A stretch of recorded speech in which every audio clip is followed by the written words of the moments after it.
Buenos días, el video es para que se termine de entender el tema y sobre todo para aquellos alumnos que no han concurrido a clases todavía, ya sea porque están dispensados o porque no les tocó en la rotación de las burbujas.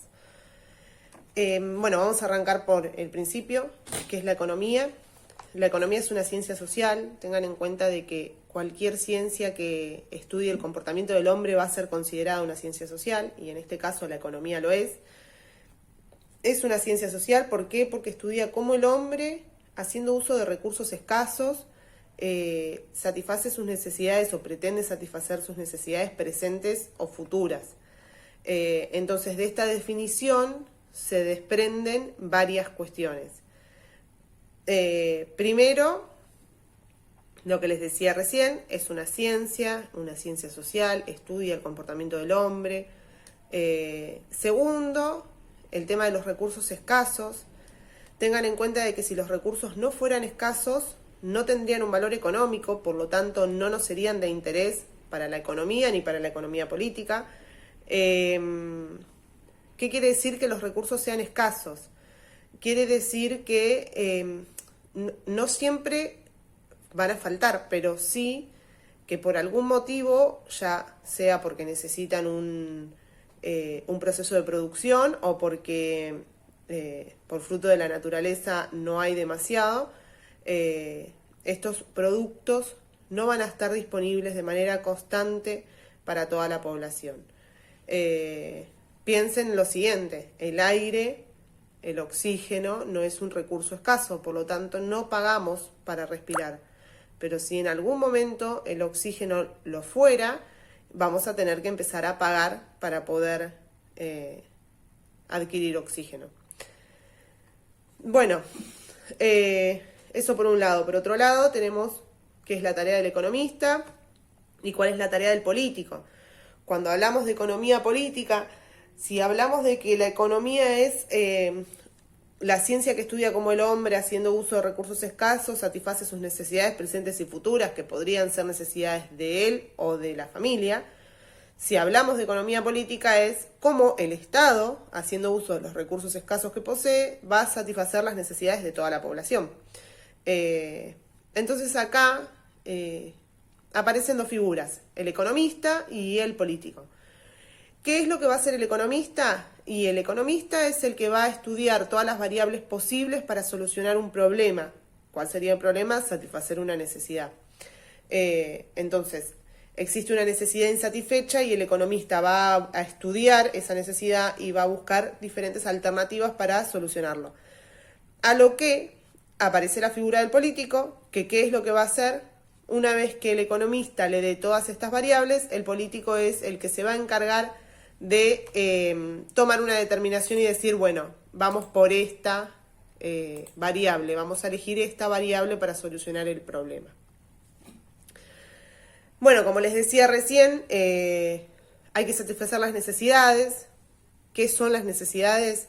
Nunca me contesten, lo digo porque leí trabajos en que ya lo hicieron de esa manera, pero nunca me contesten que una necesidad es algo que necesito. Por supuesto que sí, pero no me estás dando una definición de necesidad. O sea, no me estás diciendo lo que es la necesidad. ¿Qué es la necesidad? La necesidad es un desequilibrio psicofísico. ¿Por qué psicofísico? Porque cuando necesitamos algo, este desequilibrio nos va a afectar tanto en la cabeza como en el cuerpo. En clase yo a los chicos que tuve les decía, ustedes piensen que cuando tienen la necesidad de hacer pis, se van a aguantar un tiempo, pero después ya llega un momento en el que no podés pensar en otra cosa más que en qué ganas que tengo de ir al baño, ¿no? Entonces te empezás a sentir mal, te empieza a doler la panza, te empieza a doler, hasta te puede transpirar la cara por no poder ir al baño. Entonces, por eso mismo se dice que la necesidad es un desequilibrio psicofísico, porque me afecta a la cabeza y me afecta al cuerpo también. Se dice que las necesidades son infinitas. Sí, por supuesto que lo son. ¿Por qué? Porque una vez que nosotros satisfacemos una necesidad, nos va a aparecer otra necesidad. Por lo tanto, las necesidades que tiene el ser humano siempre van a ser infinitas. Estas necesidades se pueden dividir en primarias o básicas y en secundarias o complementarias. Las necesidades básicas van a ser todas aquellas necesidades que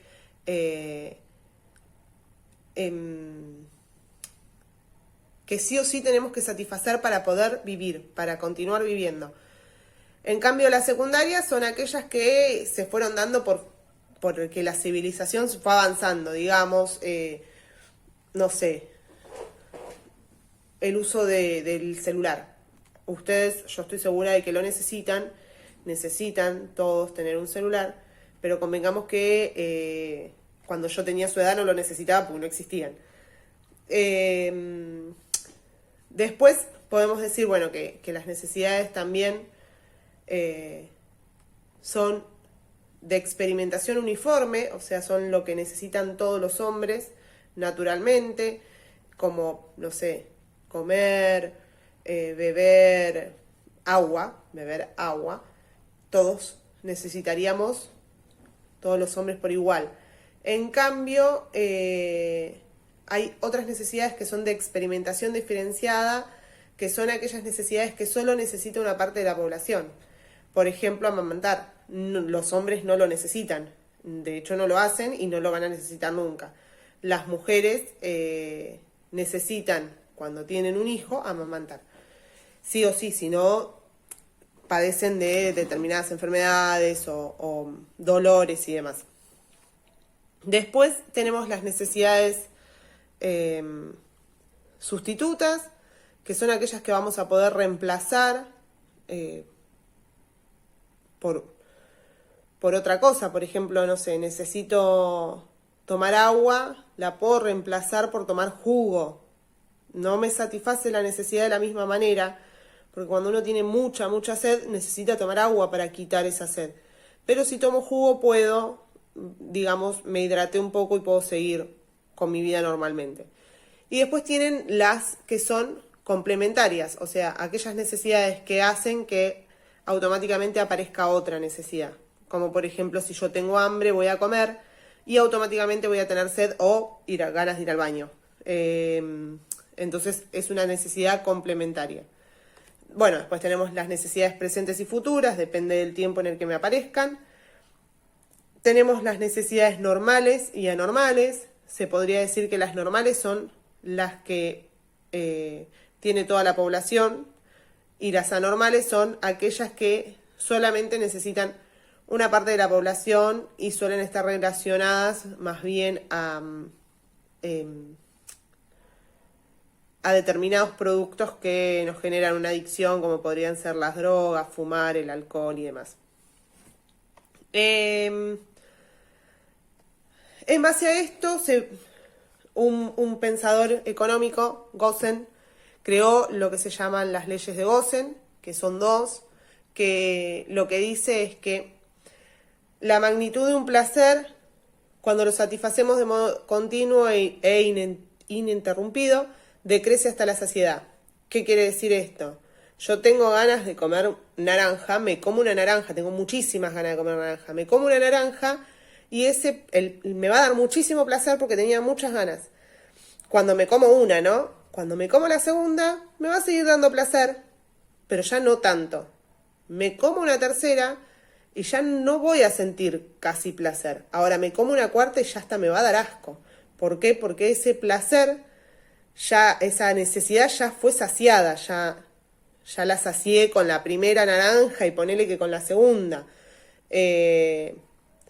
Después, lo que va a decir es la segunda ley es que una vez que yo satisfago mi necesidad, cuando reaparece con menor intensidad. Si yo tenía tantas ganas de comerme una naranja, lo más probable es que después de comerme la cuarta naranja, ya estoy más que satisfecha, más bien estoy asqueada de naranja. No voy a tener ganas de comer naranjas por unos días, pero capaz que, no sé, en 2 o 3 días me vuelven a aparecer las ganas de comer naranja. ¿Me van a aparecer con tantas ganas? No.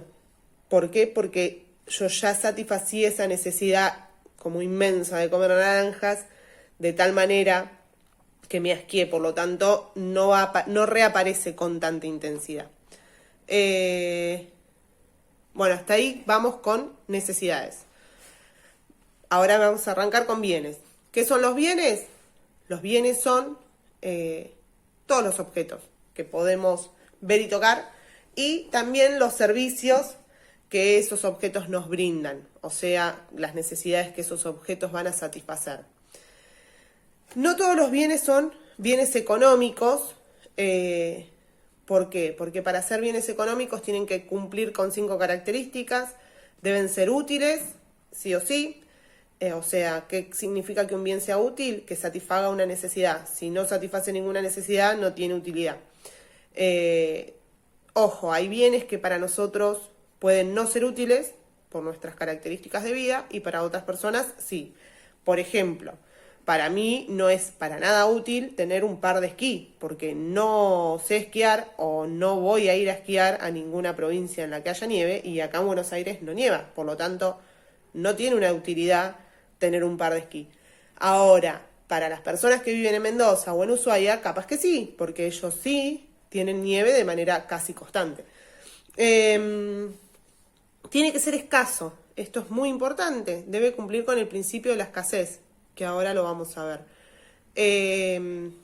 Y después tiene que ser transferible, o sea, tengo que poder yo obtener ese bien y poder dárselo a otro, transferírselo a otra persona.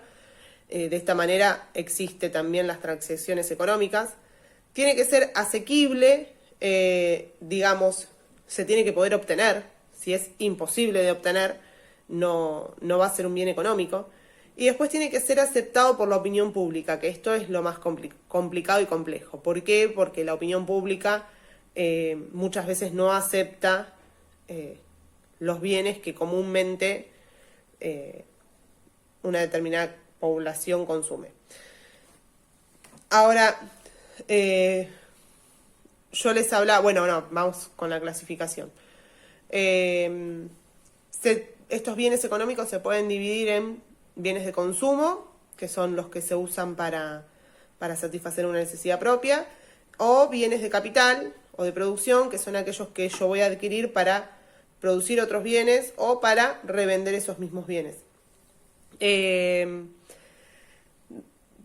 Entonces tenemos de consumo los que uso para mí, de capital los que uso para revender o negociar, digamos.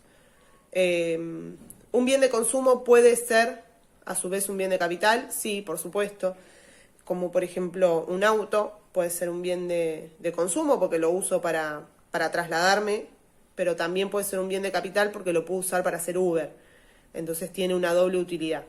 También los podemos clasificar en durables y no durables o fungibles, que eso depende del tiempo de uso que yo le pueda dar a ese bien. Entonces los bienes durables van a ser aquellos que perduren en el tiempo, y los fungibles van a ser aquellos que una vez que yo los consuma ya no existan más. Un bien durable va a ser un mate, un bien fungible va a ser la yerba. Una vez que la utilicé no la puedo seguir utilizando. Y por último tenemos los bienes directos y los bienes indirectos. Los bienes directos son aquellos bienes que satisfacen una necesidad de manera directa, o sea, no necesito hacer más nada que consumirlo. Como por ejemplo la naranja. Si yo tengo ganas de comer la naranja, compro una naranja, es un bien directo, lo consumo, ya está. Ahora, si yo lo que tengo ganas es de comerme un budín de naranja, ya la naranja no va a ser un bien directo, va a ser un bien indirecto. Para poder satisfacer mi necesidad lo tengo que unir con otros productos, por lo tanto es un bien indirecto. Bueno, espero que hasta acá se haya entendido. Lo único que me queda por decirles y explicarles es el principio de escasez, que por ahí es en lo que tuvieron más conflicto, o por qué podemos decir que la escasez perjudica a los ricos como a los pobres. Ustedes piensen lo siguiente: cuando hay un producto que es totalmente escaso, no lo vamos a poder comprar por más que tengamos todo el dinero del mundo. Como por ejemplo, Vamos a ejemplos sencillos y concretos y bastantes actuales. El año pasado, en medio de la pandemia, hubo escasez de muchos productos como aceite, azúcar, cosas extrañas porque no suelen faltar, como maicena. Nadie compra maicena, bueno, se ve que en cuarentena todo el mundo compró maicena, y vos ibas al supermercado y no había maicena. Por lo tanto, por más de que yo tenga 500 pesos para pagar un paquete de maicena o tenga 5.000 pesos para pagar un paquete de maicena, si no hay, no hay. Nos afecta a los ricos como a los pobres. Lo mismo pasó con los cigarrillos. No había cigarrillos en ningún lado, entonces vos decías, bueno, no, pero dale, vendeme un paquete de cigarrillo, te pago 400 pesos. Un paquete de cigarrillo que normalmente por ahí estaba, no sé, en esa época 150. Y el kiosquero te miraba y te decía, no me importa lo que me pagues, no hay cigarrillos. Cuando no hay un producto, cuando un producto es escaso, no va a haber. ¿Qué produce esta escasez? Produce que cuando ese producto reaparezca, lo más probable es que reaparezca con un valor económico mayor, o sea, salga más caro. Suele pasar con muchísimos productos. En el caso de que el ejemplo que yo les daba de la cuarentena, sucedió por una cuestión ajena a las empresas y porque las empresas, o sea, los empleados no podían ir a trabajar, no se podía producir, no hay manera de que el producto salga a la venta. Ahora, suele pasar que las empresas muchas veces retienen la producción para que no haya ese producto por un tiempo en las góndolas y después lo largan al mercado ya con un precio mayor o un precio aumentado, y la gente va a pagar ese precio mayor porque estuvo un tiempo sin poder consumirlo. Lo suelen hacer con el aceite, con la yerba y con el azúcar, con productos de cotidianidad, digamos, con productos que acá en la Argentina se consumen mucho. Así que bueno, por eso la escasez afecta tanto a los ricos como a los pobres. Ese era un punto en el que más conflicto habían tenido la mayoría de los chicos que vi en los trabajos y algunos me habían preguntado sobre eso. Así que quería hacer esa aclaración. Bueno, espero que el video les sirva. Yo sé que es largo, prometo que los próximos van a ser un poco más cortos, pero la idea era que se entienda todo el tema o todos los temas trabajados hasta el momento.